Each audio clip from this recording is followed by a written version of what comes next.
শরীরে ওয়াইফাই ব্যবহারের প্রভাব কেমন হতে পারে তা নিয়ে রয়েছে নানা মত। একসময় বলা হতো ওয়াইফাই থেকেও ক্যান্সারের ঝুঁকি বাড়তে পারে।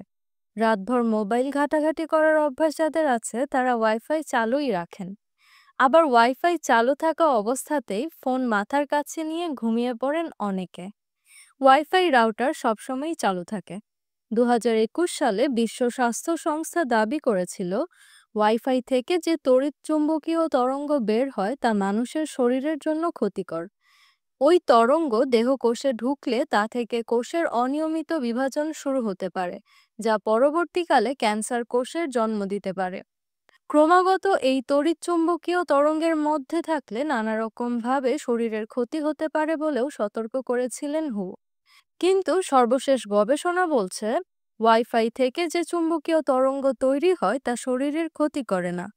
ওই বিকিরণ রেডিও টিভির মতোই নন আয়োনাইজড। এই ধরনের বিকিরণ কোষের ক্ষতি করবে না অথবা ডিএনএর উপর ক্ষতিকর প্রভাব ফেলবে না। ব্রিটেনের ক্যান্সার রিসার্চ সেন্টারেও এই কথা জানিয়েছে। ওয়াইফাই থেকে ক্যান্সার হওয়ার কোনো রকম ঝুঁকিই নেই।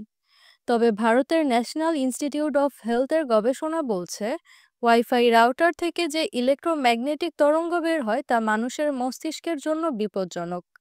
এমন অনেক মানুষদের পরীক্ষা করে দেখা গেছে যারা ওয়াইফাই চালু রেখে মাথার কাছে ফোন নিয়ে ঘুমিয়ে যান।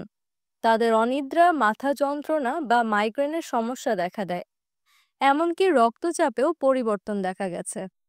গবেষকদের পরামর্শ, ঘুমানোর সময়ে ওয়াইফাই রাউটার বন্ধ করে দিন। যখন ব্যবহার করছেন না তখন ব্লুটুথ স্পিকার বা রাউটার বন্ধ রাখুন। আর অবশ্যই ফোন চালু অবস্থায় মাথার কাছে নিয়ে ঘুমাবেন না।